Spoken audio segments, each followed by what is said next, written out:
Hi అండి, welcome to my channel. ఈరోజు ఇడ్లీ కాంబినేషన్గా బొంబాయి చట్నీ ఎలా చేయాలో చూపిస్తానండి.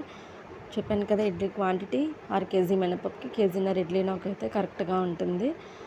అదైతే 5 మెంబర్స్ అండి మేము. మాకైతే ఒక 4 డేస్కి సరిపోతుంది. ఈ విధంగా ఈ కొలత ప్రకారం వేసుకుంటే ఇడ్లీలు కూడా చాలా మెత్తగా మృదువుగా వస్తాయండి. ఒకసారి ట్రై చేయండి. దీని ప్రకారం చేసుకుంటే ఇడ్లీలు చాలా సాఫ్టీగా ఉంటాయి, ఫ్లఫీగా వస్తాయండి. దీనికి కాంబినేషన్గా చట్నీ చూపిస్తానండి. చట్నీ కోసం శనగపిండి తీసుకోవాలి. అందులో కొంచెం వాటర్ పోసుకొని టమాటో వేసుకొని మెత్తగా టమాటానంతా పిసుక్కోవాలండి. ఉండలు లేకుండా బాగా కలుపుకోవాలండి మిశ్రమాన్ని.